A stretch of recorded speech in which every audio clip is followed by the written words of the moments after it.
can and you can give it out for examination.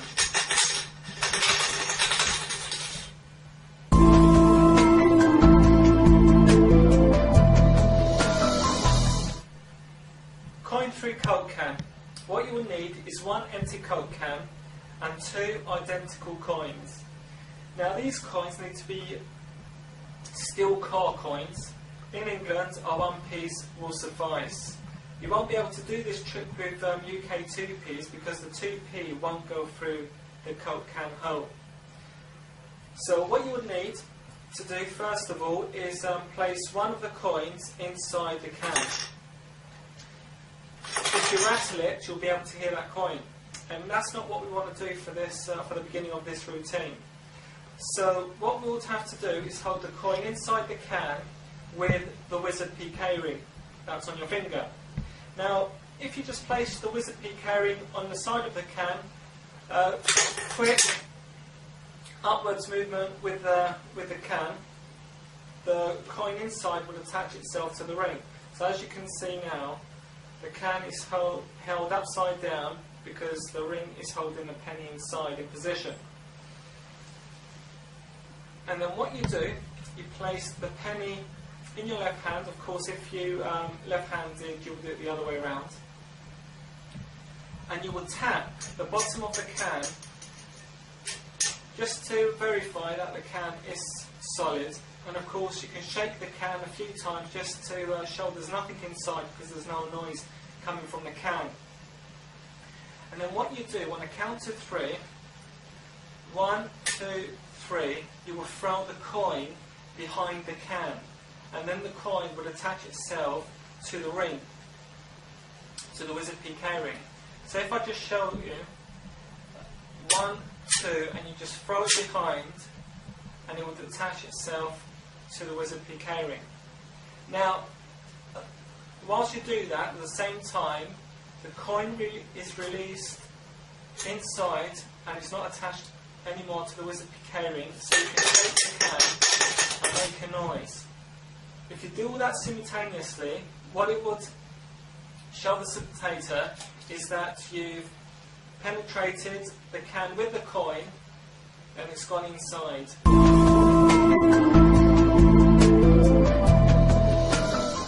Sealed bottle, cap. There's no way this cap can go from the top or through the bottom.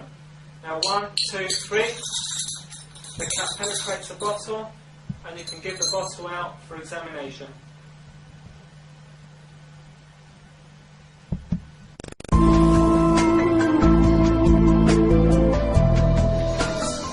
Now one of the caps has to be inserted inside the bottle. Now the secret is you fold the cap in half basically so it can fit inside the lid. Now once you've done that, you need something long enough for you to open up the cap whilst it's inside the bottle. So it's inserted, folded up, and you have to open it up. What I used is 2 skewers that I had for my barbecue, and I held the side of one of the cap with one skewer, and the other one I was banging it down until I smoothed that edge, and then I did it on the other side until I came up with as this cap looked, but inside the bottle. So there's no way you can make this cap penetrate inside the bottle to the spectator's mind. Well, you can if you're prepared. Cap through beer bottle. Now for this routine we need 3 caps. We need 1 cap inside the bottle and 2 caps separate. Now we've already explained how to get the cap inside the bottles, so we won't go over that explanation again, just to save some time. And then you place 1 cap on the top of the bottle. Now what you can do is fill the bottle up with beer and then put the cap on top. So you can go up to the spectator, offer them some beer, take the cap off with your bottle opener and pour the beer out into the glass for them, then put the cap back on and go through your routine. Now, whilst you were doing this, of course, you would hold the cap behind the label with a VietSub PK ring. Now, this is performed in exactly the same way as the coin through can. Now, you go up to the spectator, offer them some beer, take the cap off, pour the beer out, put the cap on, and perform the routine. Now, I just need to emphasise, whilst you were doing all this, the cap is held in position with the VietSub PK ring, and the spectator will never see the cap. Simple reason is, when the bottle is filled up with beer, it darkens the bottle. It looks darker. And because you haven't performed anything yet, the spectator's not going to assume you've got anything inside apart from beer. So you can go very casually, offer the spectator some beer, pour it out, put the cap on, and the spectator will be none the wiser. So you put the cap in your left hand. Of course, if you're left-handed, you would hold it the other way around, and you tap the bottom of the bottle just to verify it's solid. Explain, you can't go from the top, there's a cap already on the bottle, and then you make the cap penetrate the bottle and show the bottle has the cap inside and give it out for examination. So at the same time, the count to 3, you throw the cap behind the bottle as we did with the cap coin through Coke can. 1, 2, throw it behind, it attaches to the VietSub PK ring, and at the same time the cap is released and you shake the bottle to show that the cap has penetrated, and you give the bottle out for examination. Now, when this is done in a nice smooth motion, as you've seen in the video clip, you will see the spectator's amazement of how did you get the cap inside the beer bottle. Have fun.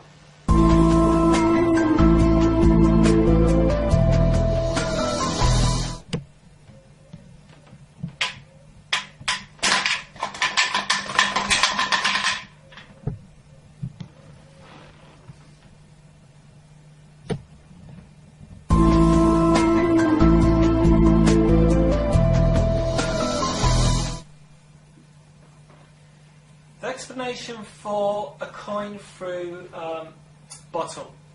Again, it can be any bottle of your preference. The same principle applies to this effect as the cap through beer bottle. In this case, we haven't got a cap, we've got a coin. And you go through the same process as with the beer trick. Now, how do you get the coin inside the bottle? You don't make any slits or anything, and it's impossible to get the coin inside. A lot of people try and get a pair of pliers or something, prise this with force and try and push the coin inside. Well, you will find with most currency, that's impossible. The secret is boil a kettle of water. Now, if you boil a kettle of water, of course, do this over your sink so it doesn't go all over the place. Tilt the Coke bottle downwards. You don't want it upwards because you don't want the hot water to trickle down the bottle.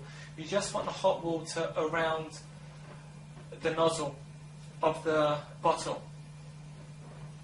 Hot water over the nozzle for a few seconds, and it will start making the plastic really soft. And then what you do, you get your coin and just push it through. Now, I have to emphasise an important fact. Once you've placed your coin inside the bottle, you have to take quick action and quickly round the nozzle back to its normal shape, because you will find once you've taken the boiling water off the nozzle, it will start getting hard really, really quickly. And if you delay it and you put the bottle to the side and then go back to try and make this round again, you'll find it's impossible because it's as hard as when you first purchased the bottle. So as soon as you put the coin in, with your fingers, you don't need to use anything else, just make it round again, as I did with this bottle. It looks perfectly round. And all I did was just with my fingers, pressed round, made it round, and just left it. And you'll find within half a minute it's as solid as ever. And you can put the lid back on the bottle as normal. And you have a bottle as you first purchased with a coin inside. Now again, these coins need to be steel coin or a magnetic coin, either of your preference. And that's the secret with coin-free bottle.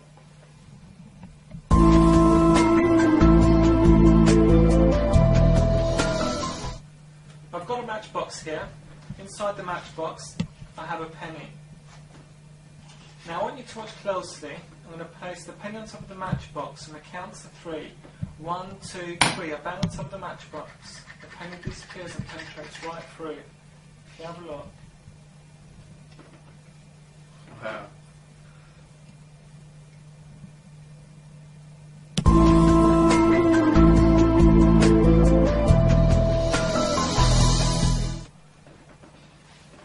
Now for this routine, again we need 1 matchbox and 2 coins.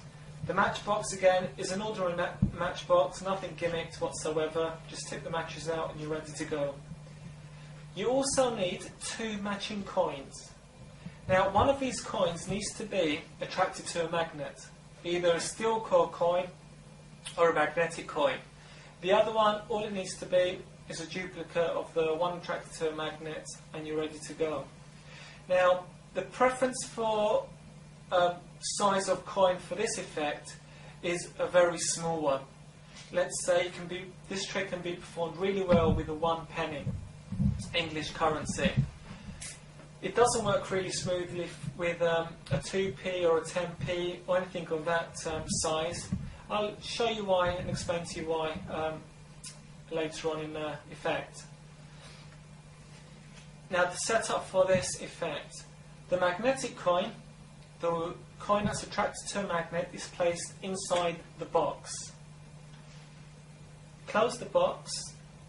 Now the second coin, that's just a normal coin that's not attracted to the magnet.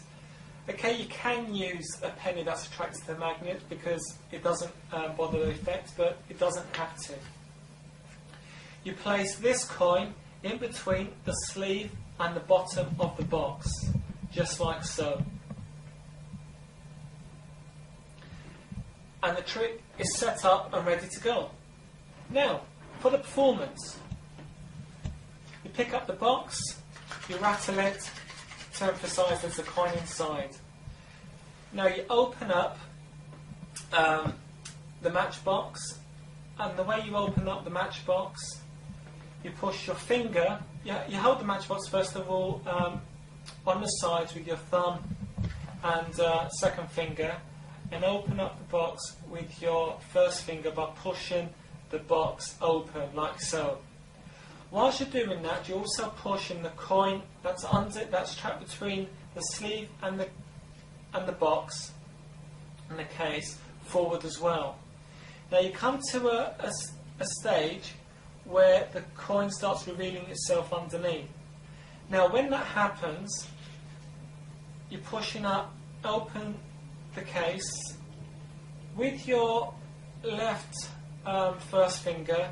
You grab hold of this coin and you bring it towards the edge of the bottom of the case.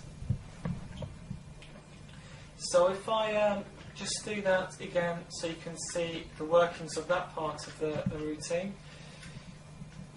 Pick up the matchbox, shake it, push it open. As you can see, a review action, push it open.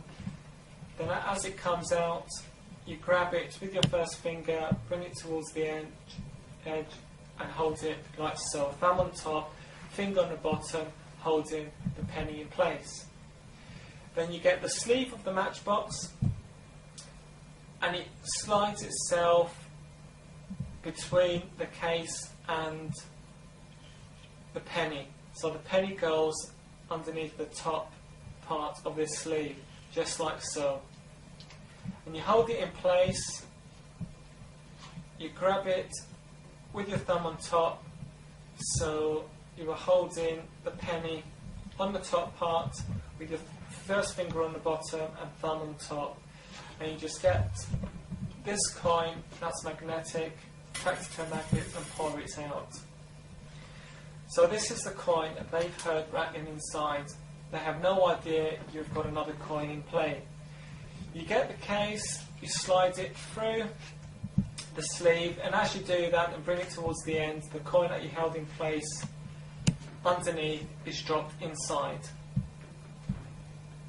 You take this coin that's attracted to a magnet, you place it on top.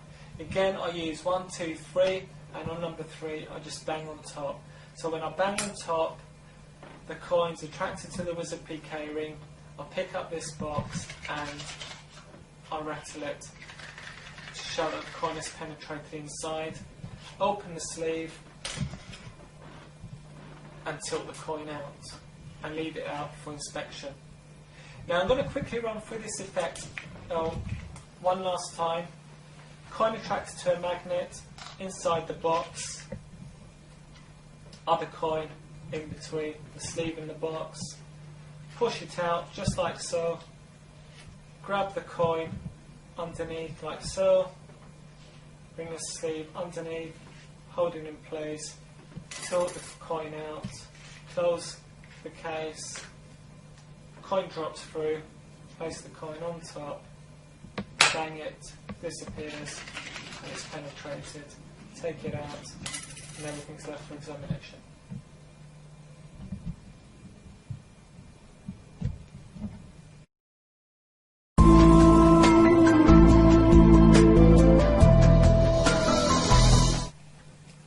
Angelo, I have 3 matchboxes here. Matchbox 1, 2 and 3, and 3 coins. I have a 20p piece, a 10p piece and a 1p piece. Now what I would like you to do, I want you to place any one of these 3 coins in any one of these 3 matchboxes. Close them up and then shuffle them around, so not even you can know which coin is in which matchbox. I'm going to turn around whilst I do this so I don't see what you're doing. Okay?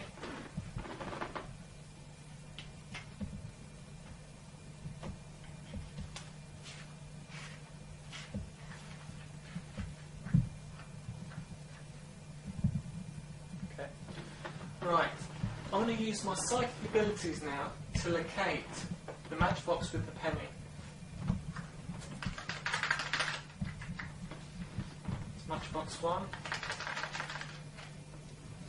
matchbox 2, matchbox 3.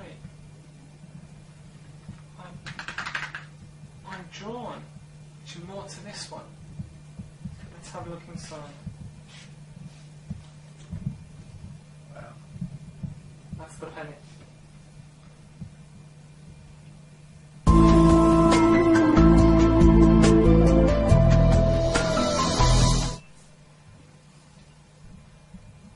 Now for this effect, what you would need is 3 matchboxes and 3 coins. Now the matchboxes are not gimmicked in any way, just tip the matches out and you're ready to go. Now 3 coins, you need to have 2 normal coins and 1 coin that's attracted to the VietSub PK ring, or attracted to a magnet. Now in the UK, as I mentioned earlier, 1p's and 2p's, if they are steel core, they'll work fine. Or if you haven't got any steel core coins in your country, you can use a magnetic coin. Now, if you can't get hold of a magnetic coin from your dealer, I'm sure they'll be advise you where you can go and get them from, or they'll be able to get them for you. So you need 2 normal coins and 1 coin that's attracted to a magnet. Now you ask the spectator to place these in the matchboxes. It doesn't matter what matchbox they put them in. Close them, shake them about, so they could lose track of exactly where the coin is. Now in this scenario, my objective is to locate the steel core coin, which is, okay, in this case, the penny. What I do, there's a little tip I've got for people performing this trick. This is how I perform it. I'm right-handed, so I place everything in my right hand. If you're left-handed, you might work the other way around or still work the same way as me. What I'll do is pick up the matchbox with my left hand and place it on top of the ring. Now once I place it on top of the ring, if the steel core coin or the magnetic coin is in the matchbox, you'll be able to feel the pull. Now in this case I don't feel the pull. And then what I'll do, I'll then put it in between my thumb and first finger and shake the matchbox, just as sort of, as though you're trying to get a reading of some sort. Now once you've placed the matchbox on top of the ring, that's it done. You would know if the coin that you were after is in the matchbox.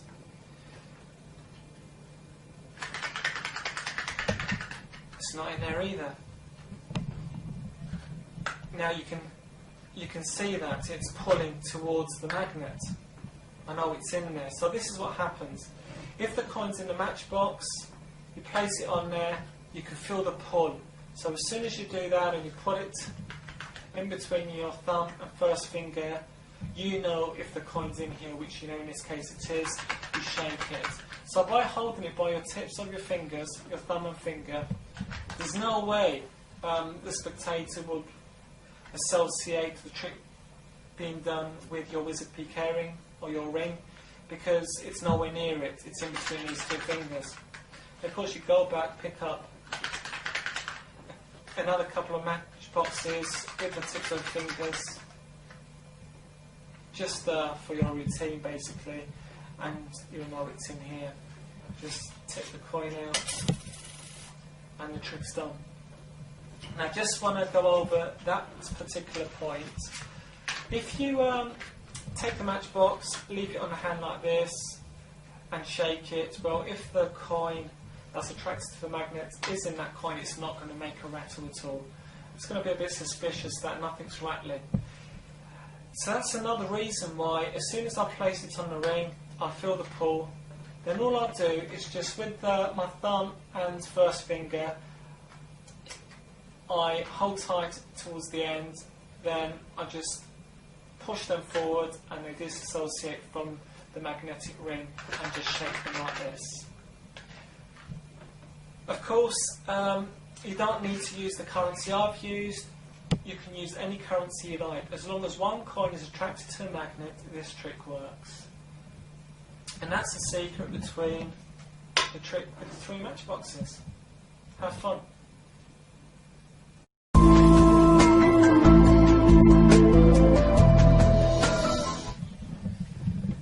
Have a £2 coin and a beer mat. Now, we all know the only way of getting the £2 coin in the glass is by tilting the £2 coin in the glass. But being a magician, we don't do it like that. We do it differently. Watch. 1, 2, 3, and it just penetrates the beer mat just like that. But we're going to do it again. I'll tell you what, do it a second time. Watch closely. Just like that, and for the second time it penetrates. Wow.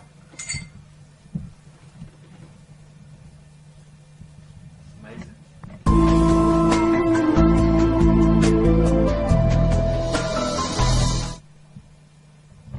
Now for this effect we need a glass, preferably a see-through glass, a beer mat, any beer mat you've got, and 2 coins. Now these coins are both magnetic and steel. So one coin's a steel coin and the other coin's magnetic. For this trick to work, they have to be steel and magnetic. Now for this routine, I had one coin on the edge of my fingers, like so, and the beer mat on top. So the coin was held in that position. So if you turn the beer mat over, you are not able to see the coin covered by these fingers. And the other coin's on the edge of the beer mat. What I'll do, I explain to the spectator the only way this coin can get into the glass is by tilting the beer mat and dropping the coin inside. Now, you can do that a couple of times, explaining that's the only way. But you also go a bit further and say, well, I'm a magician. I'll do it the magic way. So you place there's two ways you can do this. You can either place the coin in the middle of the beer mat and bring the other one forward to meet it, or start in the same position as you started and place the coin on top of that to be attracted and slide it forward that way. Your choice. Now you know the coins are attracted to each other through the beer mat. You place the beer mat with the coins on top, and of course with the wizard PK ring you bang on top of the coin, and that will be attracted to the ring, and the other one will be released and it will fall through. So it looks like this. And that's how that effect is done. But you could also go a step further. You can do that again. You can repeat that sequence. And how do you repeat it? What you do, let's put the coin back in there. I grab the beer mat with my other hand, place it on top of my finger, with covering the coin that's on top of the ring. And I grab the coin with my other fingers, and you can go through the routine with the other hand. But what I do, I just transfer it back over here and do the whole routine again. So that's the only way the coin can go through. This time I attached it on top of the coin, brought it forward, put the beer mat and the coins on top of the glass, hang on top, and that's the trick done again.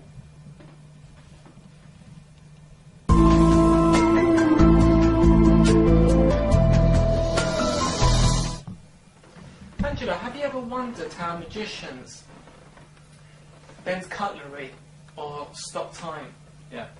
But what I want to do today is I want to try a little experiment and prove to you that there's not only magicians that have this ability to do all these things, but each individual, for example yourself, has got this ability as well.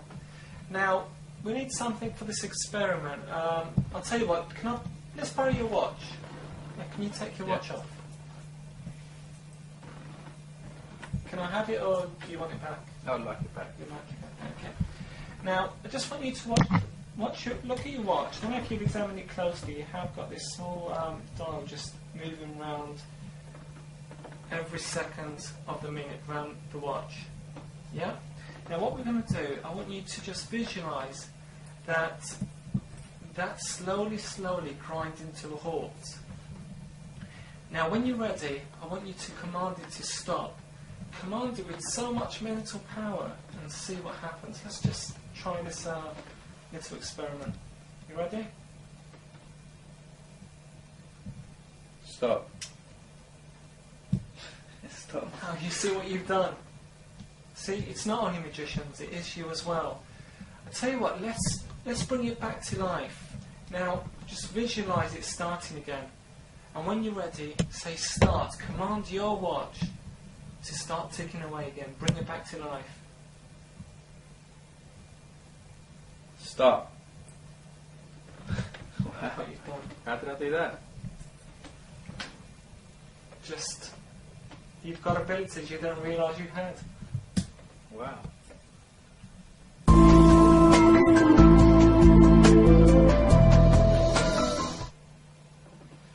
Before explaining this particular routine, we'd like to give a disclaimer and just make a note that watches are not designed to be exposed to magnetism, especially any lengthy time. We do not have any problems ourselves. We haven't had any problems ourselves performing this over a year or ruining anyone's watch. But we do advise you don't use any expensive watches, just in case something does happen, you don't want to be liable for it. So perform this trick with caution. When you're stopping the watch, don't stop it for a very long time to expose the watch to a lot of magnetism. A short amount of time is not a problem. But again, be cautious and use your intuition to what watches you use and how long you stop them for.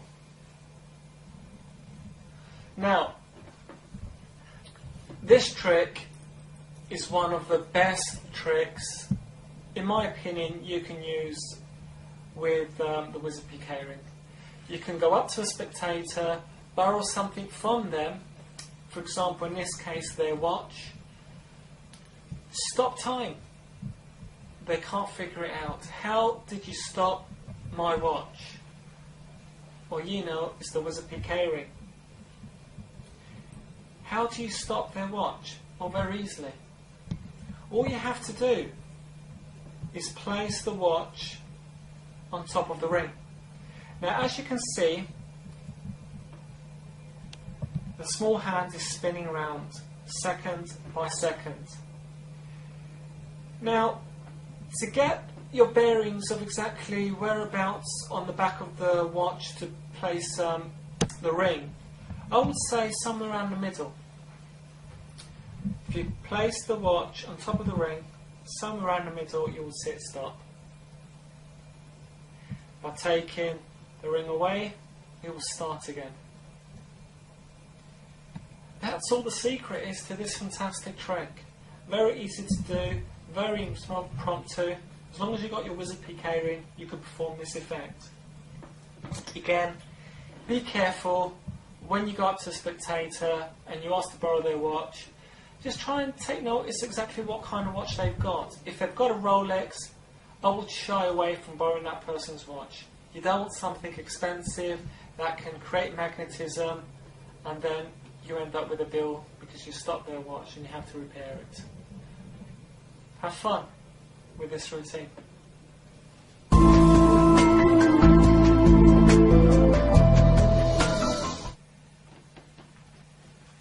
Choose any card you want. Any card you want. Sign your name across its face. And show it to the camera. You place it on top of the pack. We'll cut the cards in half, lose it somewhere in the middle. Now let's do another cut like so. I want you to watch very closely.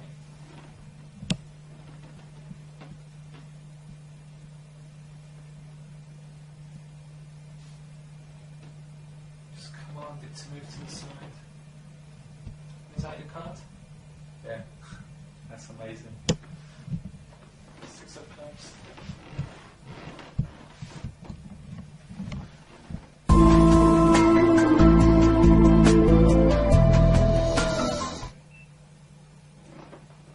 Now for the haunted deck or poltergeist deck, whichever name you prefer to call this particular routine, we need a magnetic card. Magnetic cards you can purchase from your favourite dealer, or you can make them up yourselves with a magnetic card DVD that's already out there. Now I always start with a magnetic card on the bottom of the deck. Some people start with magnetic card at the top of the deck. It depends on how you cut the deck basically. I get a spectator to choose a card, any card they want. Let's say they've chosen that card, the 6 of diamonds, and I get them to sign it. Once they've signed it, I get them to place the card on top of the deck. Now the magnetic card's on the bottom and their signed card is on the top. I then cut the card in the middle and I complete the cut. Now what this will do is bring the magnetic card on top of their chosen card. Now what I need to do is bring the magnetic card and their chosen card more to the top. Now what I do, if I show you a review angle, I riffle the card from the back until I come to the magnetic card.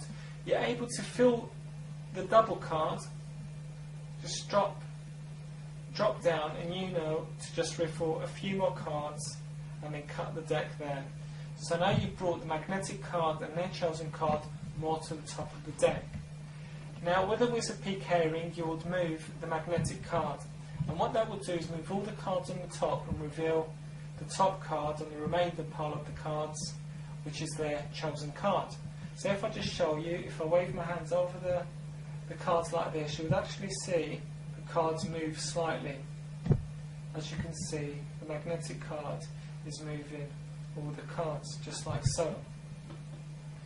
Now if I move these to one side, the top remaining card will be the spectator's side up.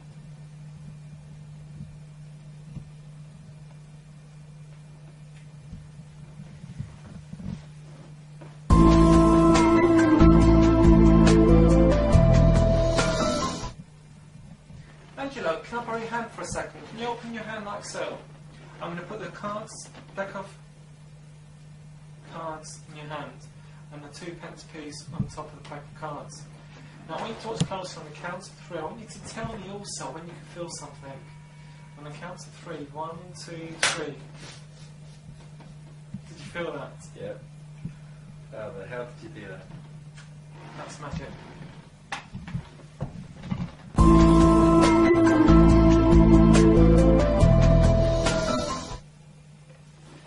Now for this effect, again you need the deck of cards.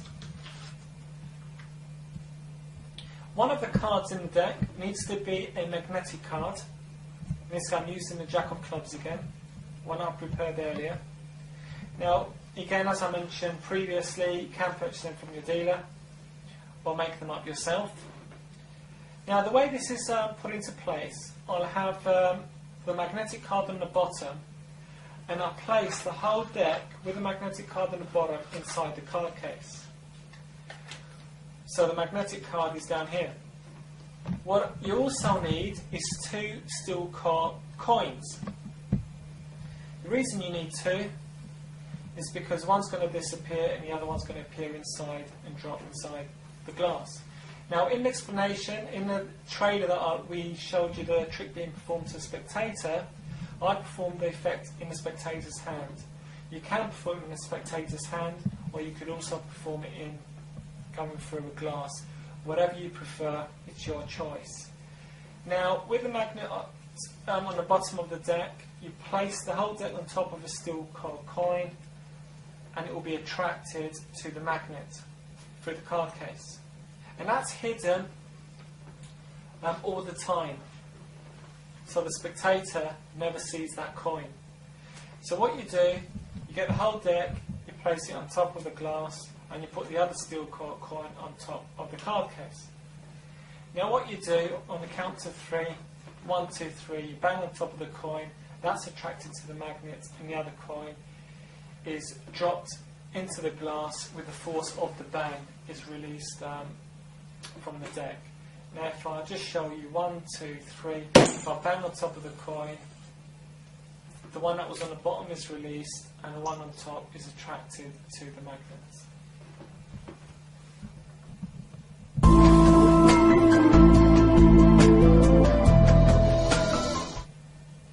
Transposition from a 50p piece to a 2p piece.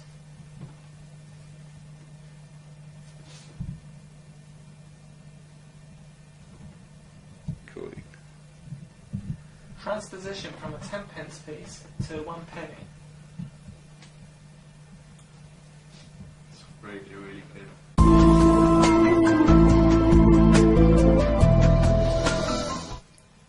The transposition of one coin to another. Now for this effect to work, what you would need are coin shells. Now what is a coin shell, some people may ask? Well, what they are coins that look like coins, but in fact have got a hollow insert. And what this enables you to do is cover one coin with another, so they look normal. In this case, I've got a 2p and a 1p, and I'll be covering a 10p and a 5p. The 10p with a 2p and the 5p with the 1p. Now these are attracted to a magnet. Now you've also got a 10p version and a 50p version, but I'm not using these for this demonstration. I'm only going to use the 2p and 1p for this demonstration. So you cover your 10p with a 2p, and you use the Wizard PK ring to come over the coin and attract the shell to the magnet. So as you do this, it attracts itself to the magnet. And the same for this one, a transposition of 1p to a 5p.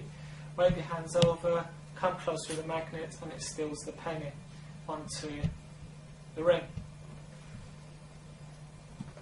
Now, quite a lot of people complain about the noise that appears when you do the transposition of one coin to another.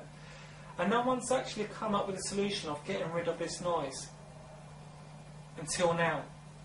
Jim Trainer, our business partner, has come up with the most obvious disguise of the noise, and that's by using something you can find available from your local shop. In fact, if you can't find them, contact us and we'll be happy to supply them with you. The secret is a glue dot. How does this work? Well, you get a glue dot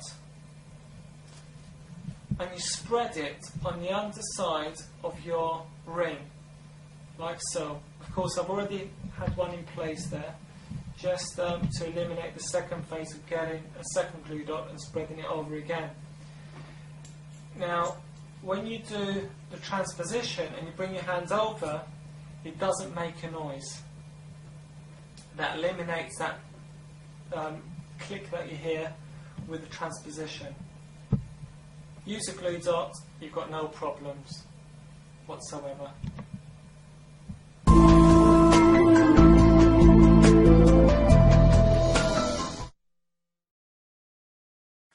I've got a bag here full of different coins throughout the world.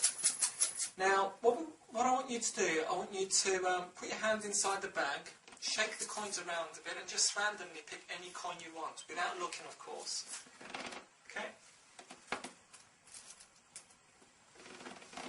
Now, what coin did you choose? 10 pence. Oh, you've chosen a UK 10 pence piece. Right, what I want you to do, I want you to throw it back in the bag, and I'm going to shake them. Now, what I'm going to do, I'm going to dive inside the bag, well, not dive literally with my hand, and using my psychic abilities, I'm going to locate your 10 pence piece out of all this different currency. Yeah. It should work.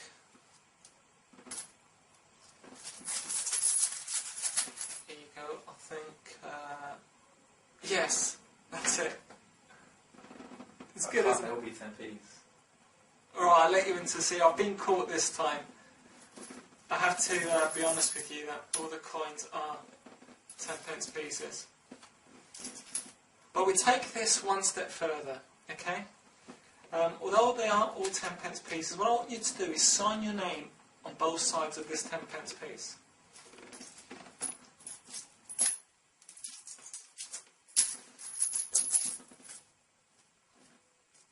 And there's no way I could duplicate your coin or anything like that, is that correct? Yeah. Now throw it back in the bag. You can shake it this time just so you could verify that I'm not manipulating this situation. Okay. Okay. Now, I'm going to dive inside and hopefully just feel.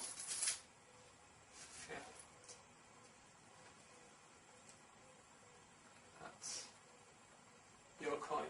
Now I'm impressed. If you want to, you can have a go as well. No other coins are signed. And that's your one. Wow.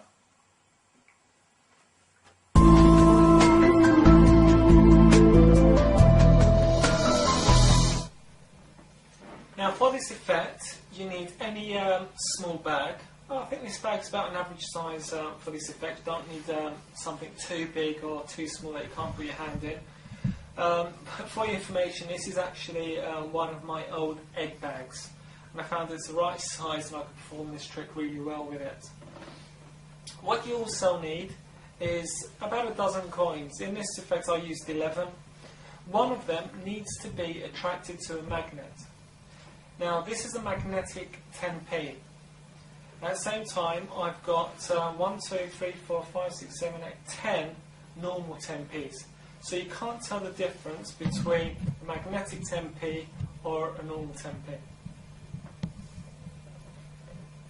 You can, if you want to, use steel core coins. As long as one coin is attracted to a magnet, this trick would work. Now don't use a dozen 2-penny steel core coins, because you're not going to be able to differentiate between the magnetic one, the chosen one by the spectator, to the rest. So all the coins that you have, as long as they're all the same and only one of them is attracted to a magnet, you're set to go. Now, I started with all these coins inside the bag. And this coin, the magnetic coin's inside the bag as well. Now I ask the spectator to put their hand in, grab any coin. I make out that there's a coin from a few different countries, different denominations of coins, and to choose any one of them. Of course, we know they're going to bring out a 10p. Now you don't know if it's a magnetic one yet or it's the normal one, it doesn't matter. Now you ask them to put it back in the bag, you shake it and go and try and find their coin. Of course this time, what you do, you grab all the coins in the palm of your hand inside the bag, and you slowly tip them downwards. And as you're doing that, the magnetic coin will be attracted to the magnet. Now if it doesn't work the first time round, you try it a couple of times until you come to that situation inside the bag. Now you just grab your thumb and first finger and bring it out and say, I found your coin. Now at this stage, the spectator is going to laugh and think that you a joke, and be very suspicious that the rest of the coins are the same as this.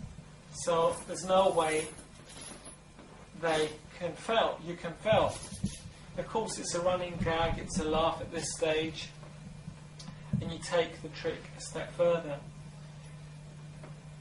Now what you've done, you've actually separated the magnetic coin now, and this is the coin the spectator is going to sign. So you ask the spectator to sign this coin on both sides or just one side, and you throw it back in the bag, and this time you are going to find and locate their coin, their signed coin, amongst the rest. This time it's a completely different effect, because although they are all the same, only one coin signed by the spectator. There's no duplicate signed coins because they only signed one, and for you to find it, it's a miracle. How did you find one coin out of 12, especially the signed one? There's a couple of tips of what not to do whilst you get the spectator to sign the coin. If you purchase a magnetic coin from your magic dealer, do not get the spectator to sign directly on top of the coin, especially with a Sharpie, a permanent marker, because what you will find after it dries, you'll find it really difficult to take their signature off. What you need to do is go and get some acetone, nail varnish, and rub it off, and it will come off, but that's hassle. So let's simplify things. If you use a magnetic coin that you've purchased, use one of these stickers, small sticker, stick it on one side of the coin. You could stick one on the other side as well, and then get the spectator to sign both sides. So this way, when the trick's done, all you have to do is just peel the sticker or throw it away, and you've got your intact magnetic coin in place. Alternative way is to use a steel core coin, for example, 2p UK steel core currency. This way you can get them to sign directly on 2p. Big deal, all it is a 2p. You've got loads of those. When you go shopping next time, use one of those as currency, and that's not a problem. But you can't do that with a coin that you purchased, because you'll be spending a lot of money. Now once they've signed the coin, throw it back in the bag, shake it. Again, your hand goes in the bag, grabs all the coins, shakes them slightly. The coin wasn't attracted that time. Do it again, making out that you're trying to fill the coin until your magnetic coin is attracted to the magnet. And this time it did. Bring it out, and the spectators amazed. You've actually found my coin. And that's how this trick's performed.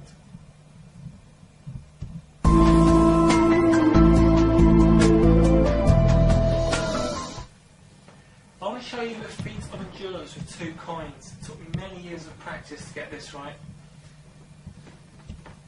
I'm going to place 1 coin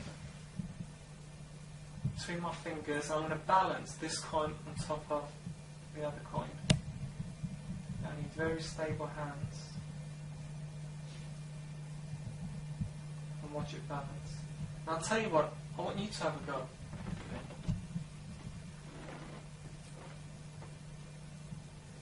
Get it to balance. Now mind you, that is the easy way. I'll do it. But let me show you the hard way. I want you to watch closely. This is the hard way. You can even spin it round. Oh, How do you do wow. that? I'll tell you what, why don't you have a go and figure that one out yourself? I'm not going to try.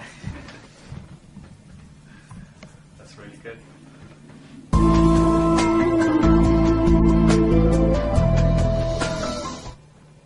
Nice little quick impromptu effect using 2 English 2p's. Any 2 coins that are attracted to a magnet, steel core coins, would work for this effect. Now, the way it works, when 1 coin is attached to a magnet and it's held there for a couple of seconds, the coin starts getting more magnetized, and you're able to hold the other steel core coin on top or underneath the other one, so the magnetism is travelling through the steel core coin to the other, held in place. Now there is a little tip of where to place your ring. I never perform this little effect with the ring right towards the end of my finger. I always bring the ring slightly forward, about 1 inch, so it could be just before the knuckle. Just before the knuckle on this end. The reason is you cannot really hold the 2p on top of the ring in a convincing manner. But if you bring the ring forwards this way slightly, you're able to hold the coin in a much more convincing manner. Now, with the first effect for the coin to balance on top, I found it more convenient, and it was a suggestion of someone on the forum. His name, as you can see on your screen as we speak, is placed in a diagonal way. Now this helps it balance more, and because they are both magnetized, they are held in place even more, so there's no way the coin's going to drop. Of course, if you in a hurry, of course it's going to drop, but just take the time, be careful, place it on top in a diagonal form, and it will stay in place. Sometimes you will see the coin moving and aligning itself with the coin. That's another effect in itself. And that's how this is performed. And of course, if you take this 2p off, grab the coin with your thumb and first finger, push it forward, it will detach itself, hand them over to the spectator, and let them try it. Now, performing the other routine, whereas the coin balances on the bottom, again is exactly the same way, but instead of putting the coin on top, put it on the bottom. Place the coin on top of the ring, hold it in between your thumb and first finger. Now, instead of holding it this way up, you hold the coin upside down with your palm facing downwards. Get the coin and hold it underneath the coin like so. And when you let go, the coin will balance, because the magnetism is coming through the steel core coins, through this one, holding them in place. Now, there's a lot of magnetism in play here that you can flick the coin and it would spin round and it won't drop. Now again, if you give them to a spectator who tries, it's impossible for it to work. And they won't associate your ring being involved in this minor miracle, because how does it work? That is pretty impressive. I don't do this a lot of times, but when I need something impromptu, just probably as a quick gag, you have the WiZub PK and you can do something like this immediately. Now practice that, have fun, and enjoy.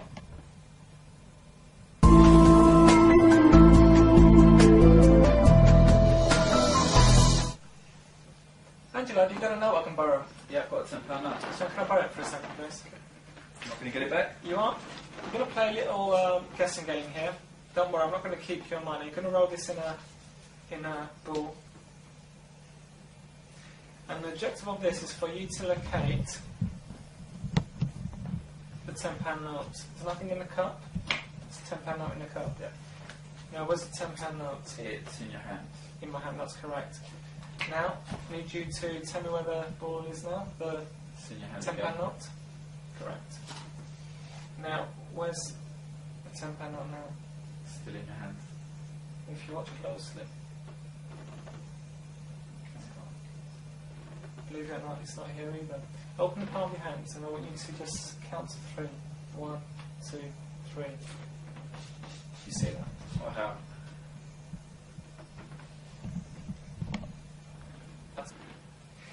Here's another trick with a £10 note rolled up into a ball. Again, you've got to try and locate the £10 note. Where is that? It's in your hand. It's in my hand. Excellent. It's in your hand. It's in my hand. Yeah. Right. Now, where is it now? I think it's in your hand, but I'm going to say it's in your No, cup. it's not. So where is the ball? Must be in the cup. No, there's nothing there.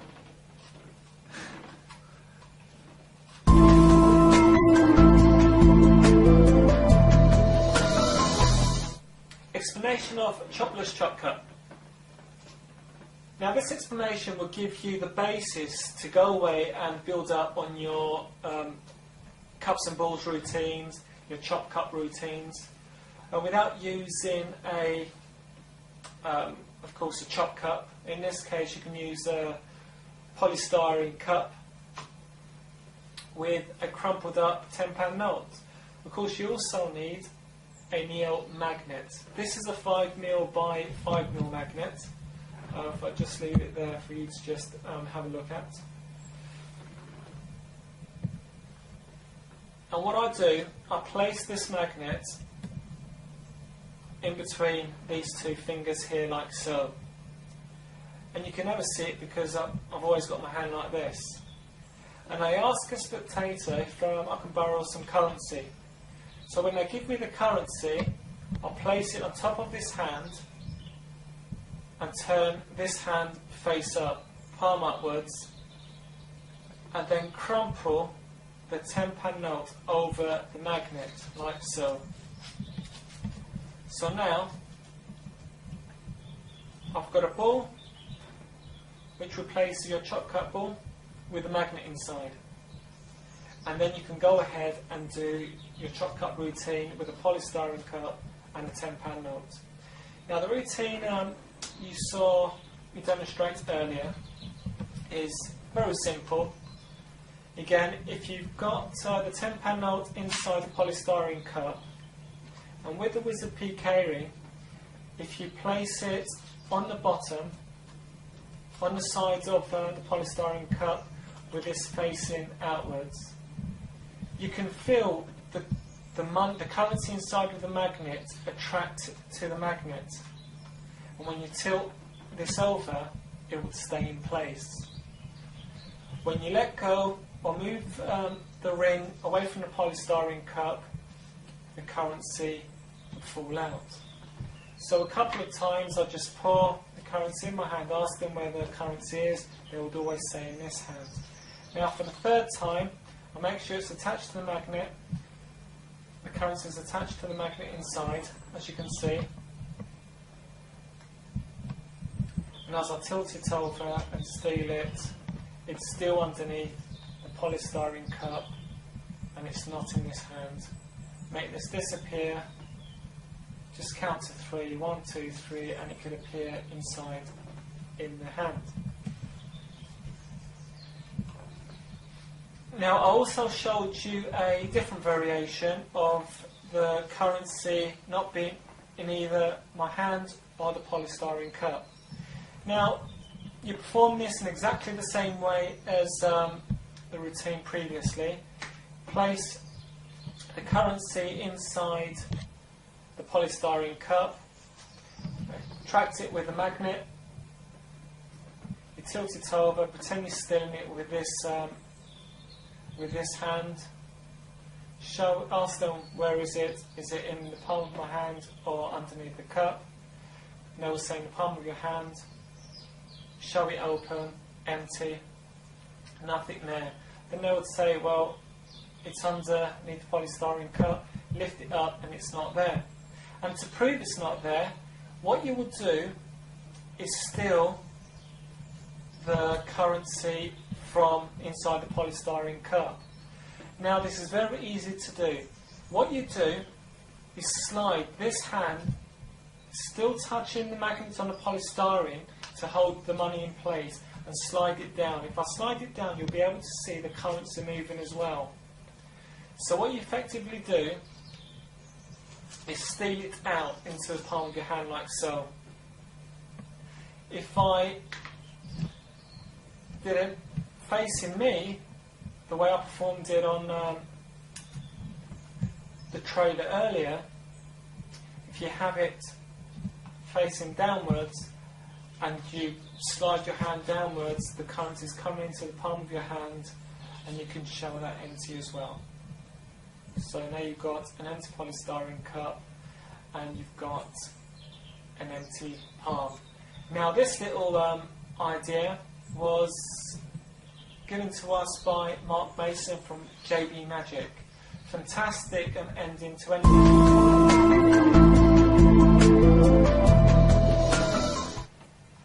I want to show you a little experiment with this fork. Have you ever seen anyone move objects with their mind? No. In a live situation? Well, you're going to see it now. I want you to just visualise this fork moving and spinning round. And that will help me enhance the powers of the object and let me control it from a distance. Now just visualise the fork is moving. Now visualise the fork is moving. And then you can actually see it slowly. Slowly, slowly. And then it takes control.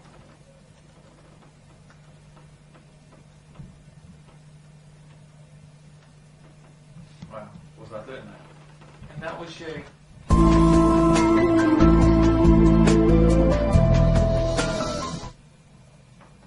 Now the secret to moving cutlery. We had so many emails of people asking, I can't, how do we move cutlery? I can't seem to get it to move, What do I do? What am I doing wrong? Well, this is the secret. A lot of people try to move cutlery by going into the kitchen, getting the fork, placing it on the table and trying to move it. Well, for cutlery to move, you need the pivot point. If you have a look in this example, you have the front and back both touching the surface. That's not going to work because it can't move. There's so much friction on either side. What you need to do is create a pivot point. Now, this is already modified for you to have a look at. The pivot point is right there. The back is not touching anything, nor is the front. So this gives the fork a lot of manoeuvre to spin around. Of course, once you've got your fork, you need to modify it slightly. Either bring this slightly up and the front slightly up until you've got a pivot point. Once you've managed to find a fork that does this and you're able to use it effectively, keep it to one side. Instead of you trying to do this to every fork that you get hold of, always keep one already handy for you to use. Now what you do with the Wizard PK ring in your, on your finger, you come close to the fork. Now there's a couple of tips which I would go through in order to make this strip more effective for you and for you not to reveal the secret during your performance. You need to come from the front of the forks. If you come from the front of the forks, you can see it slowly moving. The reason I say the front and not the top, if you come from the top, there's a possibility of you coming too close and the fork attracting to the magnet. You can do a perfect presentation, making the fork spin, and then what you do is accidentally do that. Through experience, you don't want to do that. You're doing a perfect presentation and bam, you reveal the secret. So what we suggest, and through a lot of practice and demonstrations of moving cutlery, always come through the front, and that way you won't attract the fork to the ring. Now of course you do need to come close, but that's not a problem, because once you see the fork slowly moving, you start moving your hand forwards and to the left, or backwards to the left, depending on how the fork is spinning. Now in this case I'm coming up to the fork, I'll see it spinning, and I'll start moving my hand, and the fork starts spinning, and then I'll start moving it around, and then you would see the fork spinning. Now that's the secret of how to make cutlery spin round. Just a quick recap: you need to find a pivot point, modify the fork until the back and front's not touching anything and you have a pivot point. Don't come from the top, come from the side. As you're coming from the side, you can actually make it spin. What also helps is having a smooth surface. You can do it on your close-up mat, but not as effective with a very smooth surface as I'm demonstrating on now.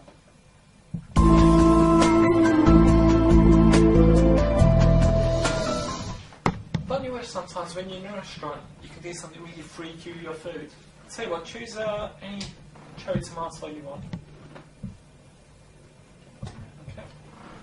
Let's just place it on the board here. Now I want you to watch closely. Well, Coax it to come back to you if you wanted to. And you'll watch people's faces when they see the cherry tomato move. But of course, if you want to, you can eat it as it is. I know. is it nice?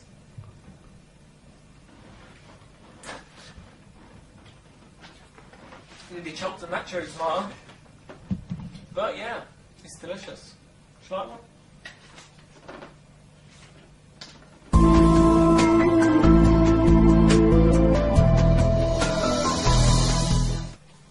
Moving cherry tomato. Now for the cherry tomato to be able to spin around, of course a magnet needs to be involved somewhere in this trick. Now it is in the form of a 3mm cube. Now I've got a rod here of 16 of these 3mm cubes. We're not going to use all of them, but I'll show you how many we will use and how to use them. Now you need the cherry tomato, and what I use is a corkscrew. I use corkscrew because it's got a very sharp edge, and I use that sharp tip basically to just pierce the cherry tomato like so. You just need to pierce it, you don't have to dig it in, just pierce the layer. You do this in order to be able to push the 3mm cubes inside the cherry tomato. Now what you do, you push the cubes inside the cherry tomato like so, and you hold the bottom with your finger. So you push them until the cubes, you can feel the cubes on the other side. Now you know you're going to use that many 3mm cubes. What you do, you bring the cubes out by one, and you take off that amount of cubes. So now if you push these in, they are level and inside the cherry tomato. So now you've got a cherry tomato with 3mm cubes inside that cannot be noticed by anyone. Now if you have a look how they are in place, just with the naked eye, and if someone's unaware of magnets or what you're about to do, they're not going to notice that whatsoever. So now we've prepared the cherry tomato. With the WiZub PK ring, just bring your hand over and you can make them move about, just like so.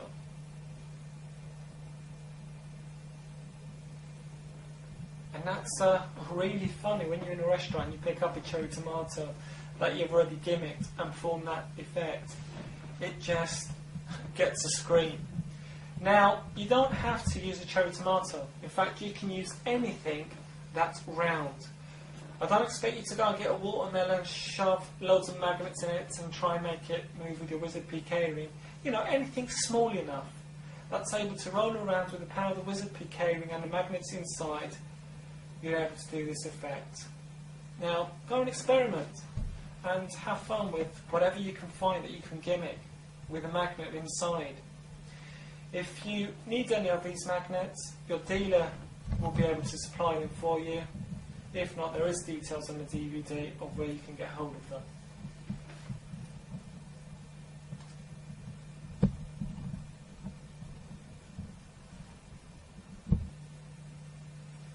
Now in the performance, you saw me eating the cherry tomato after I moved it spin around a few times, in order to get rid of any suspicion that there's a gimmick involved with the cherry tomato.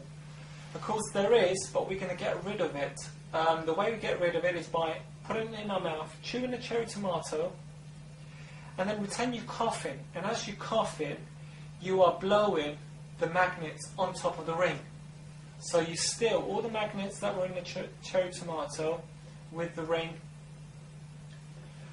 Make a gesture, I haven't coughed like that before. You know, whatever you feel is suitable to you.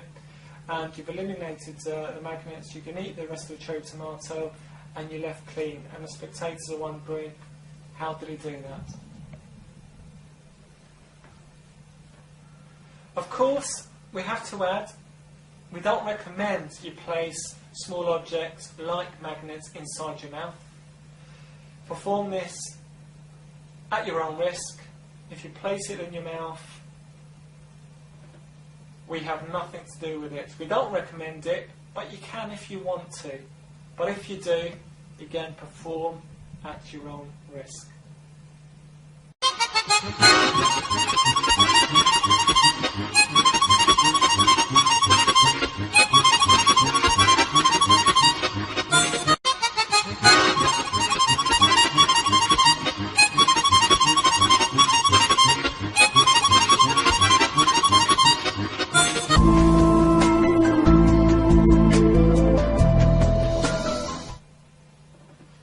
Before explaining this particular routine, we like to give a disclaimer and just make a note that watches are not designed to be exposed to magnetism, especially any lengthy time.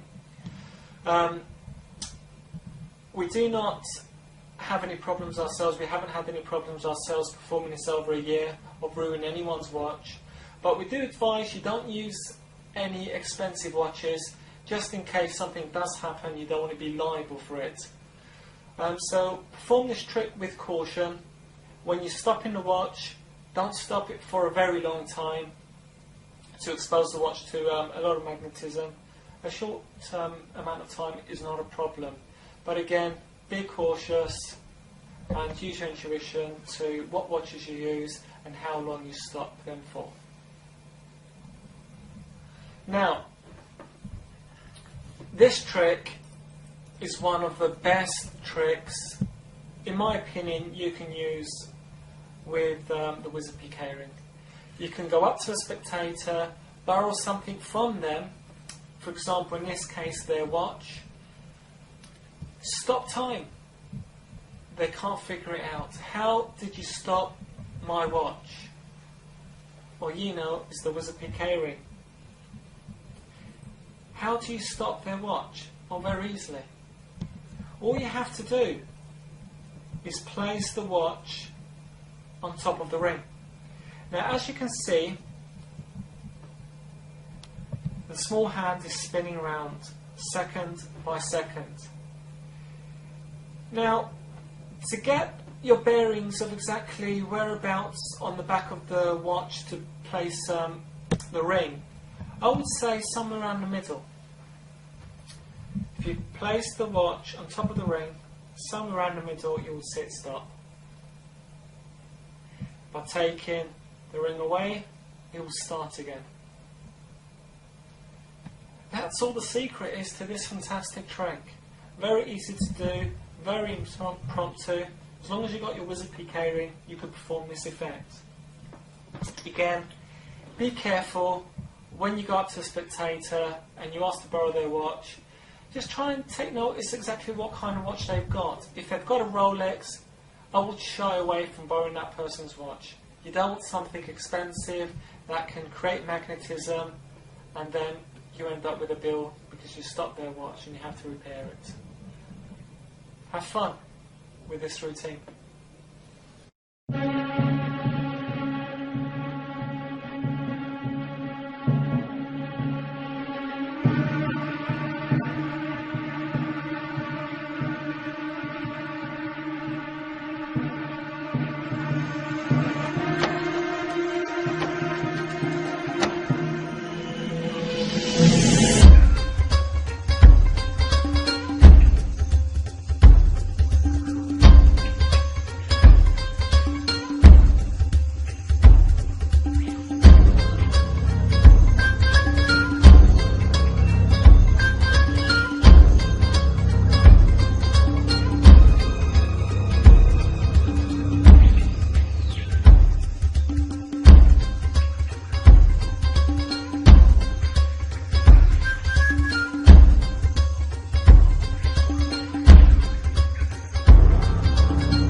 This is the repeal.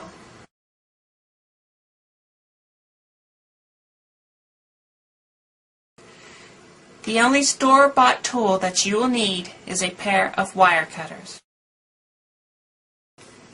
But there is a tool that you'll need to make, and it's made from a 3/8 piece of dowel rod. The dowel rod will need to be shaped into a wedge at one end. The other end will need to be left blunt. The dowel rod will only need to be a little bit longer than your average size bottle.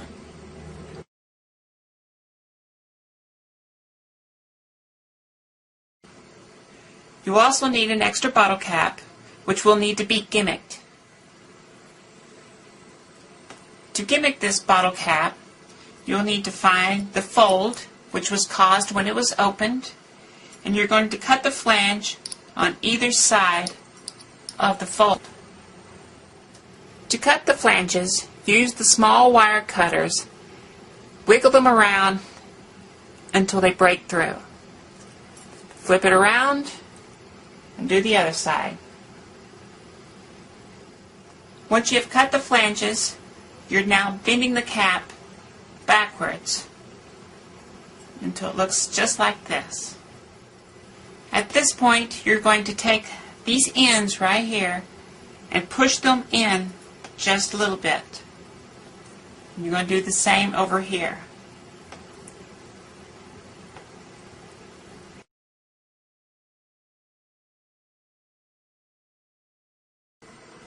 All you need to take with you to perform the fact is your gimmick cap and the dowel rod. Now to get the cap flat in the bottle, you first drop it inside. Now take the wedged end of your dowel rod tool, position the cap until you can get it inside and spread it apart a little bit. This is what it looks like up close. Still using the wedge shape, give it a small twist so that it'll open up even a little bit more. Again, this is what it looks like inside the bottle up close. Now take the flat side of the dowel rod and push it in, opening it up even more. Now up close with the blunt end, you can see it opens it up just a little bit more. Now still using the flat end, get the cap upside down and push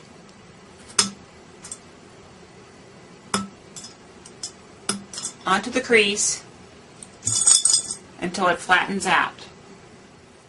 And once it's turned over up close, it looks like this.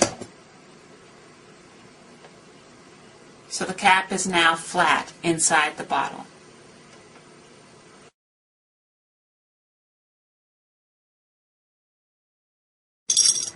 The first thing to do is use your PK ring to grab the cap inside the bottle and have your hand cover it up. And one method is the strike vanish, made popular by David Williamson. This is not an easy thing to do, but it does look good when you learn to perform it. Now here's how to do the strike vanish. You're going to toss it up into the air, and you're going to grab it with these fingers as you're slamming the bottle down. You're going to move forward a little bit. So this pretty much stays in one place. It comes up, and you come forward grabbing it here, and your hands are out a little bit. So that's from here, out. So it's here to out there.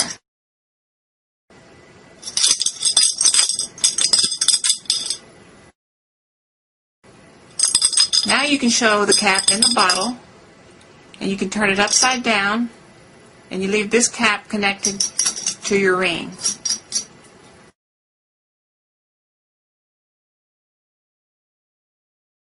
Now I'm going to show you an easier way to do this.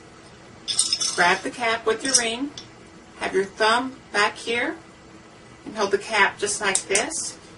You're going to show that you're putting the cap into the bottle. As you're demonstrating that you're putting the cap into the bottle, you place the cap underneath the thumb. Keep pretending that you have the cap and you're showing it.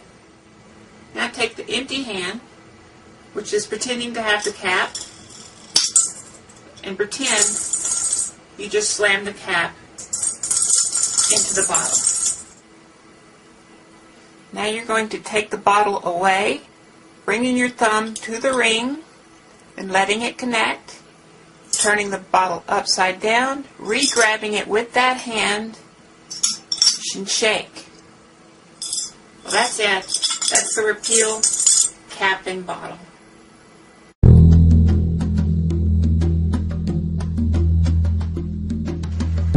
Alright, here's one for you. Paper cup, a shoelace. Both of them are examinable. You take the cup and you drop the ends of the shoelace inside just like that. What you're going to do is you're going to take the air around it and push inside. That causes the air to get very heavy and compacted. And what happens is when you grab a hold, you can actually hold the cup in midair. Then what you're going to do is just blow like that. There you have it.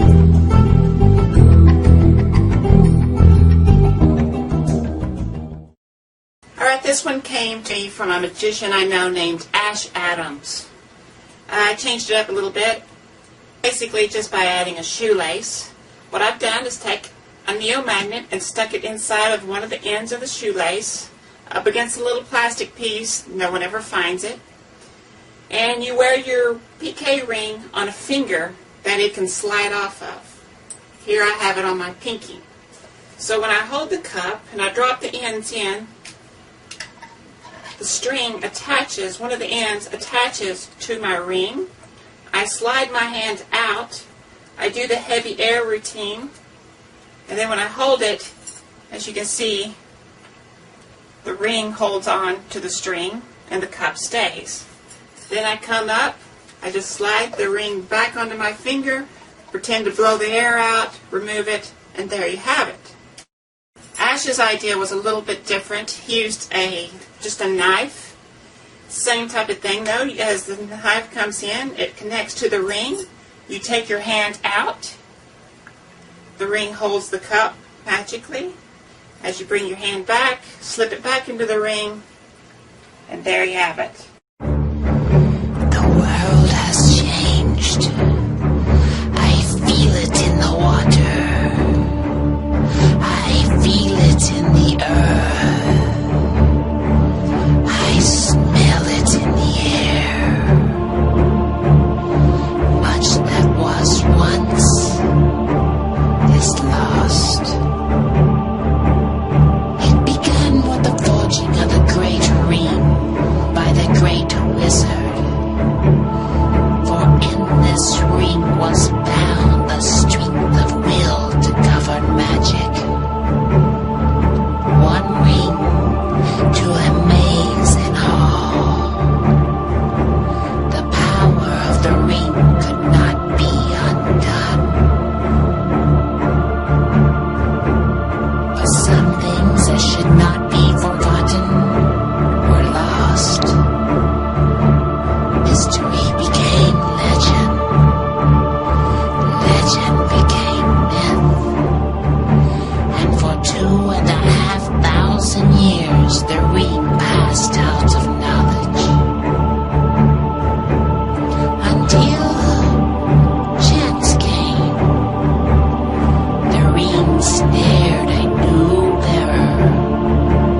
The ring came unto Randy Ray, who took it deep into the canyons.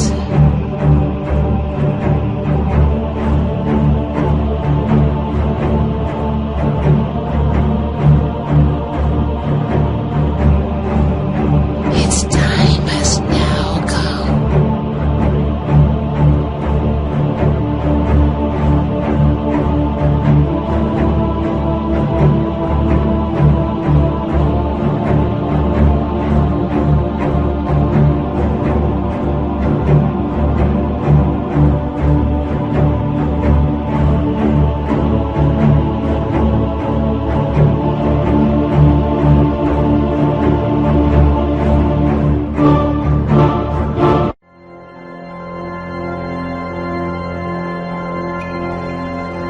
Hi, I'm Randy Rain. Thanks for buying my DVD. This is one of my favorite effects, the bill shift.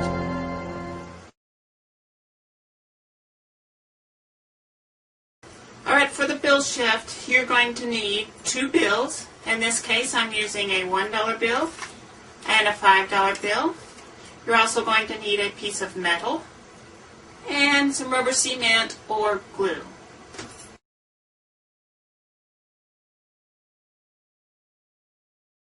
When I started showing people my bill shift, I get questions like where I got this piece of metal from. This piece of metal just comes from a piece of sheet metal, scrap sheet metal like this, with a pair of tin snips. Cut it out. If you can't find a piece of sheet metal like this, a simple tin can will work just fine. You can easily cut it out of the lid right here. If you don't have a pair of tin snips, a little metal washer like this will work just fine.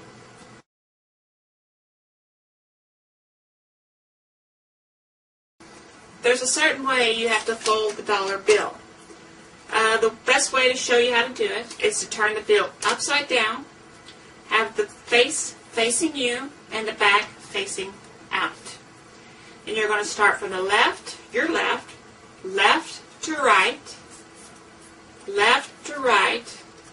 bottom up. And so you will fold one bill just like that. You'll take the other bill and fold it the exact same way. Upside down with the face facing you and the back facing out.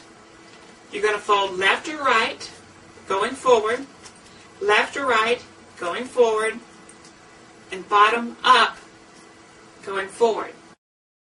What this does is place the number on the face of the bill right in front.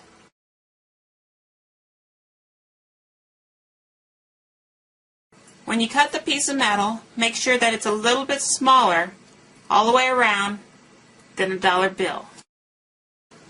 If you have the $1 bill and you have the face of the one that's going to be showing, if you turned it over, this is where the metal is going to go.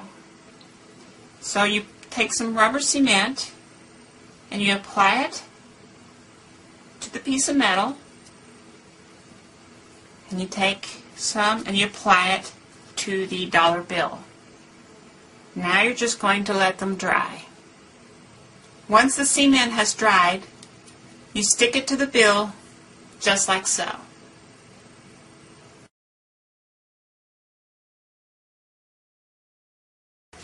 Now to perform the bill shift, start out like you were folding it.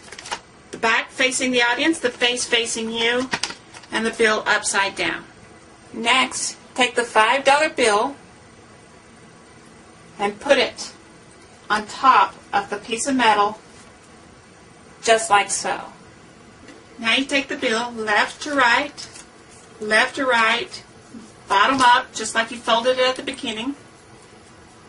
You're going to take your PK ring hand, let it connect to the $1 bill, and bring it away. Don't go down, don't cup your hands or anything like that. Show it, do that. So what they're seeing is a 1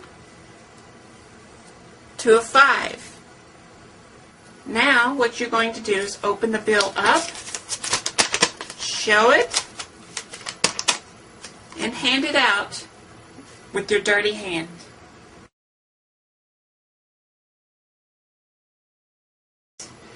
The way I like to keep it is have it ready to go with the bill folded up behind it, but fold it back onto itself and keep it in your pocket just like this.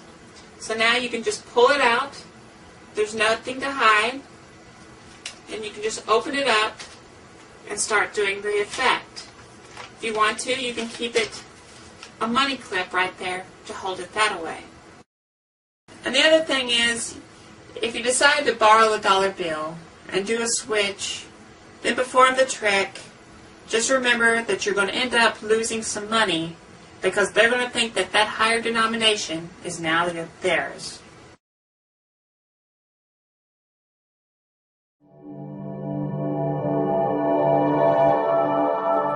I take a card, fold it in half, fold it in half, once more, open it back up.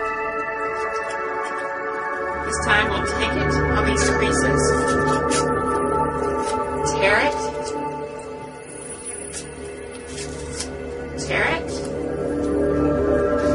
so it's here. I do this, you can see it comes.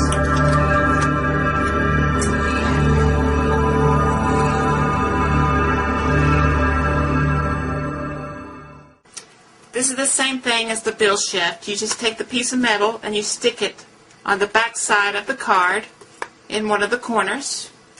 You take the duplicate card, fold it up, and place that card right behind the piece of metal. So now all you're going to do is show the card. You're going to fold it, that, and you're going to fold it again, making the creases. Of course, then you're going to open it up, like so. Now all you're going to do is tear it here, and you're going. Once you tear it, you're going to place that piece on top. You're going to tear it again and place those pieces on top of this one. That leaves you with all the pieces on top of the piece of metal and the duplicate right behind. You do the same bill shift move. It steals away all the pieces, leaving you this one, and you just simply open it up.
My favorite PK ring effect.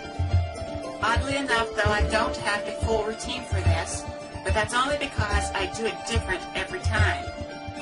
I'm going to show you all the things that I do, and I promise it'll become one of your favorites too. But first, let me show you how to gimmick one of these matches.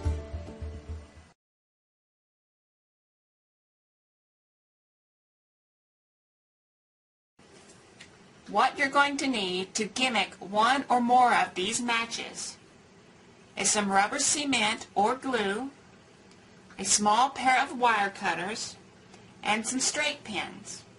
And of course you're also going to need some paper matches, which in this case was given to me by my friends at the Grapevine Bar in Dallas, Texas. If you show up, you may just see me there. But I need to talk about the straight pins. Not all straight pins are the same. They have different alloys in them, which makes them more magnetic than others. As you can see here, if I bring my PK ring over to this pin, it clearly jumps really, really fast. But the other straight pin, I have to touch it before I can get it to connect.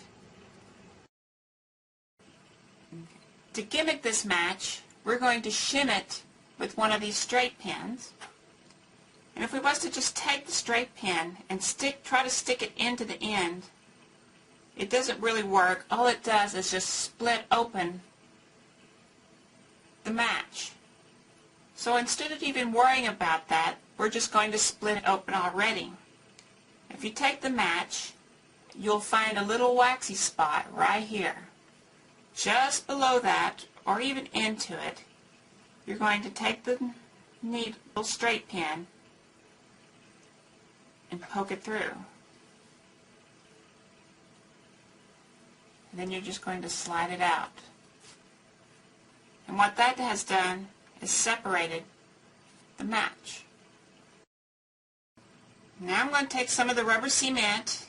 I'm going to put a little bit on this side, and I'm going to put a little bit on this side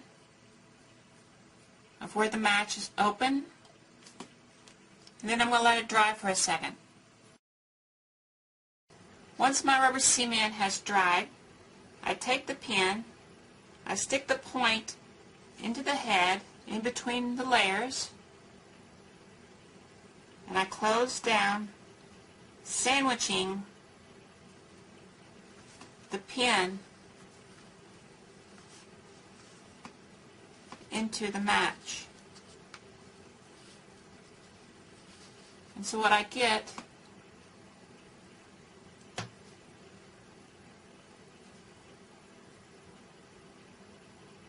is that. At this point, all I have to do is take my little wire snips, cut off the end, and now I have my gimmicked match.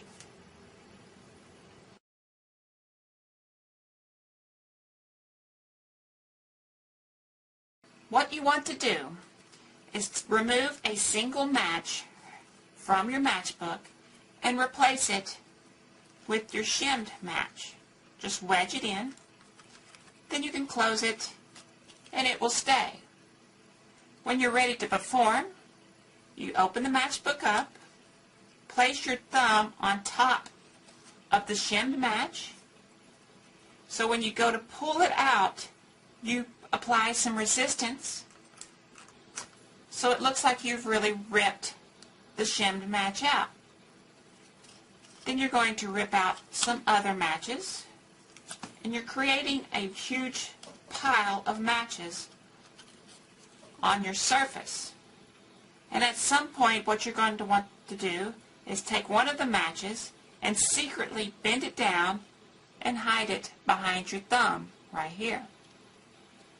And then continue to pull out your matches. Then you're going to take one of them and you're going to light the matches that are left in the book and blow them out. At this point, you're going to close the matchbook up, but you want to secretly add in this match. The way I do it is I'm here, I simply turn the whole book over, and as I'm doing it, I'm pushing that one into it. I close the lid here, then I can turn it back over, put it in, and set it aside. Now, I don't know what you can call this effect. You could call it the shadow matches, reverse matrix matches, whatever you want to call it is fine by me. But the first move you're going to do is to find the shim match. Basically, you pick up all the matches with your PK ringed hand and give them a little shake. As you're displaying, you have a pile of matches. The shim match will then stick to your ring. And you're going to dump the matches into your other hand and drop this one down because this one has the shim match to here. And then you can dump these down.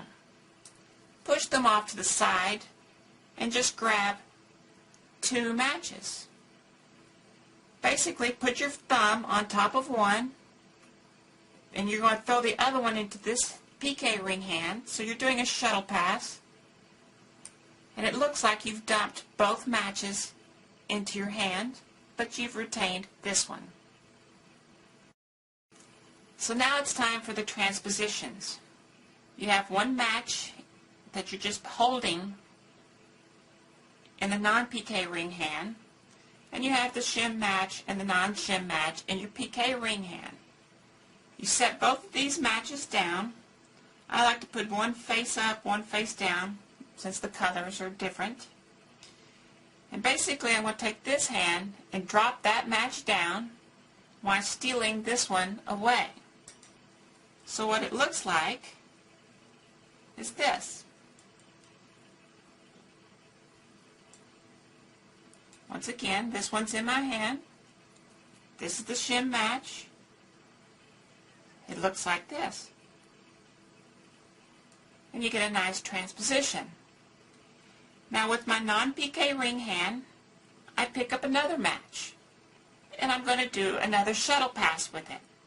I just simply hold my thumb on top of it and pretend to dump it into here, which is actually the shim match. And I retain it in my hand. So it's here to there. And then I put it next to the one that moved. Now I have my match here, and I just do this move. And so now you get this transposition, and the shim match back to my hand. Again, I pick up another match with my non-PK ring hand, and instead of doing a shuttle pass, I'll do something a little different the third time, and I'll push this shim match up here, out, and just pretend to pull it out. Really, I'm keeping it right here, and this is the shim match again. So once again, I lay it next to the last one that did the transposition, and I do this. And so there you have it. 4 match transpositions. Here's an effect you can do with 2 napkins and a match.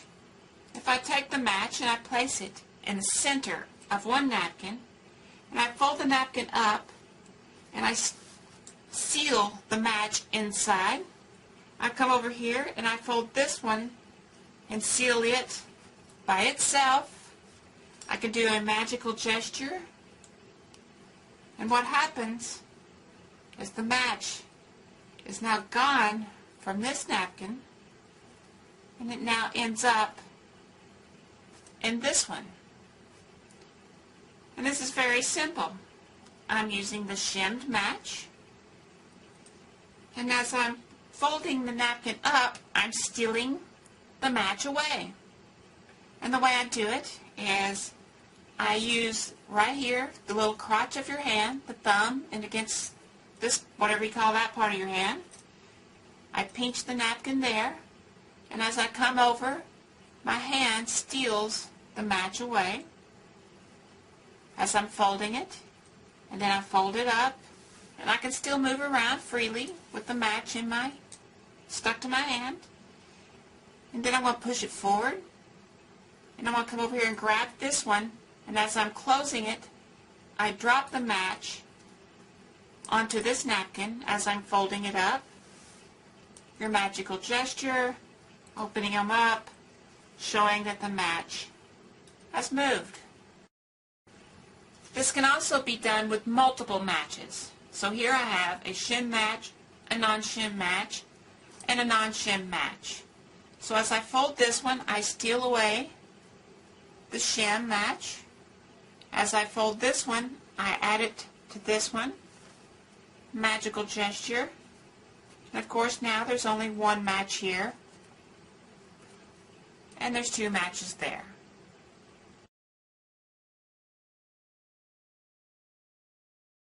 Believe it or not, you can actually do this in somebody's hand.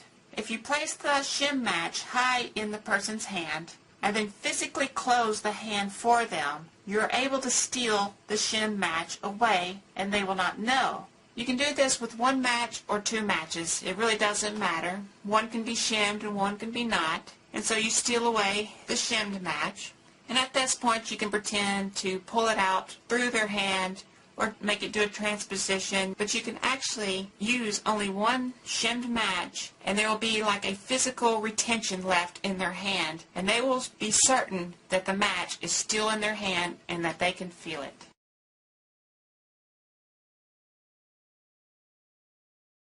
Even though this is not a PK ring effect, it is something that still must be done when you're doing match tricks. And that's the linking matches, of course. This is such a beautiful trick, like this. I'm going to show you a very easy way of doing it. I'm going to show you two ways of doing it.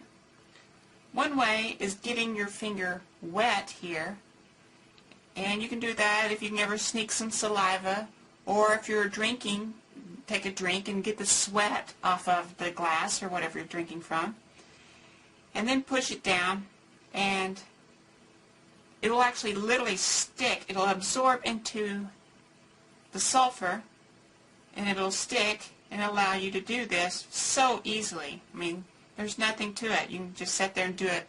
Even if you miss, it still works very well. Of course, this can't be done all the time, so the alternative is to hold the match like so and push it as hard as you can onto this finger as you're pushing it, as you're putting the match in between the two fingers. And let it sit there for a second. And don't push hard here, just here. And what that'll do is allow the match to stick. No matter how you achieve the match sticking to your finger, basically, you're going to come in, open it up, close back. Open it up, close back. You can find this trick in many, many books. It's older than the hills, but it's something you definitely have to do when you're doing match tricks.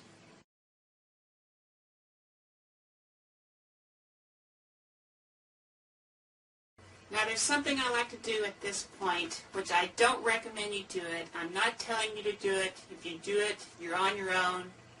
Don't blame me. I don't have any money anyway. But I have these pile of matches here.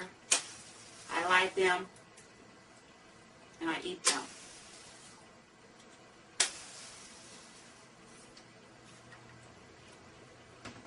But I save the shimmed match. The last thing I always do is this. I set the match on top of the closed matchbook. I do a magical pass. The match vanishes. It ends up inside the matchbook with all the other burnt matches. Of course, I showed you at the beginning how to get this unburnt match in there. I always like to do it in the very center so I know where to stick the shimmed match. I stick it in the very center, and now I'm just going to do a magical gesture stealing the match away with my PK ring. And the way I like to do it is show it. You can see it again. Steal it this time. And there it is. And there it is.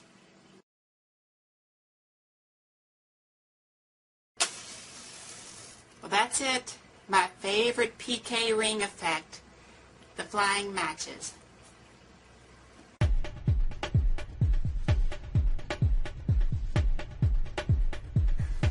What I have here is a magnetic piece of hematite. I got it out at my local mall in one of the specialty shops. Usually when you walk in the door, there's a big bucket full of them, and you can dig around and pick them out yourself. You want to get you a big one. And you can do things with it that are already being done with PK rings, but it's a nice little stone to have around. One thing you can do is place the hematite on your ring on the back of your hand. And if you flip your hand up, you can actually get the hematite to spin around the ring, and you'll be able to catch it in your fingers, so it looks like it magically appears. Another thing I like to do with the hematite is hand it to someone, tell them to put it in their hands, put their hands behind their back, put the hematite in one of their hands, and bring both hands forward. And then all I have to do is use my PK ring to tell which hand it's in. Like I said, this is not something new. Plenty of PK ring effects using the same principle, but the nice little hematite, easy to carry around and gives it a nice touch.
DVD. This is Juggernaut.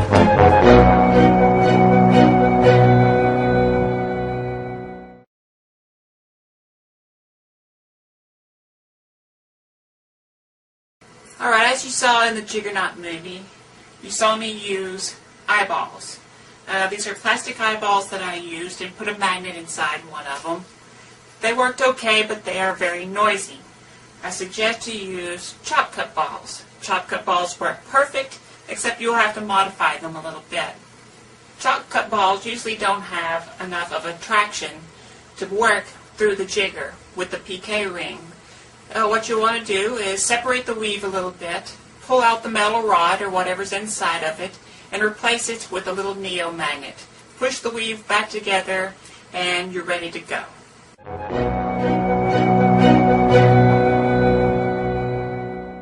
The jigger I'm using is a 2 ounce and a 1 ounce. The 2 ounce is considered the top, the 1 ounce is considered the bottom.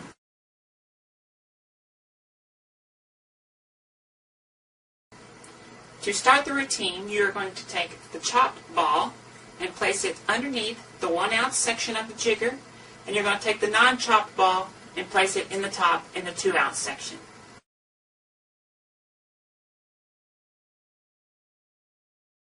The first move, you want to scoop up the jigger, allowing the ring to come in contact here so that the ball will stay, and you're showing your hands empty and displaying the ball. Now you're going to set down the jigger. You're going to grab the jigger again, allowing the ring to grab the ball. You're going to dump out the ball, show it, set it down, and take the jigger away from the hand. This will allow the ball to be stolen away. You're going to show the jigger, and you're going to bring the jigger back to the hand, load the ball at the same time you're picking this one up. Now what you're going to do is a pass. You're going to pretend to put the ball into this hand, make it vanish, show that it appeared underneath the jigger. You're going to bring the jigger to your hand, loading the jigger with this ball as you set it down, picking this one up at the same time and dropping it in the top up there, which is the 1 ounce section now. This is one of my favorite moves. It looks like the ball penetrates through the jigger. You're going to use your PK ring hand to come down and steal the ball away. And you're going to do it, steal the ball away and bring it to a relaxed position. Then you're going to show the ball has gone through. So, the move is here to here. Now, reload again, bringing the jigger to the ball, loading the ball as you're picking up the other one. You're going to do another pass, retaining the ball here. It vanishes, and again, you show the ball is underneath the jigger. At this point, you're actually going to turn the jigger upside down to the 1 ounce section and place it on top of the ball that's in your hand.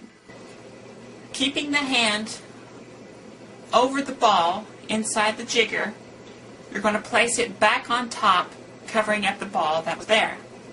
You're going to act like you get some suction and pull up. It makes a noise. The ball will move a little bit, and it'll look like that the ball has been brought up from the bottom. Now with the PK ring hand, you're going to swoop in, attach the ring to the jigger so it grabs the ball. Now at this point, you're showing that the ball is no longer underneath there. It is here. And you're going to dump the ball out, set it back down. Now the ball is still underneath there, and you're going to do another pass. It's here, ball retains here, to this point, and you're back to here. Again, you're going to bring the jigger to the ball as you pick this one up and you load that one underneath. Now you have the chopped ball. It's going to go into the ringed hand. It will connect to the ring. You're going to give it a shake and a toss. All you're doing is turning your hand upside down. And you're going to, as you turn it upside down, you're going to lift the jigger. So it's here to there. So it looks like you've thrown the ball underneath the jigger. Now you're going to turn the jigger right side up, and you're going to load this ball underneath the 1 ounce side as you pick this one up. This pass is a little different. As you pretend to put it into the hand, it's actually going to get dropped into the jigger. And you're going to have your hands up in front so they can't see. So it's here, it gets dropped into the jigger, you vanish, and you take your hands away, showing the ball inside the jigger.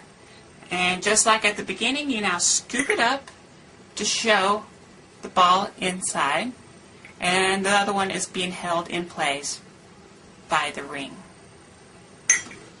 Now if you need to clean up, you just simply set it down, grab it this way, dump the ball out, steal the ball away, and let them look at the jigger and the ball. And you take this one away.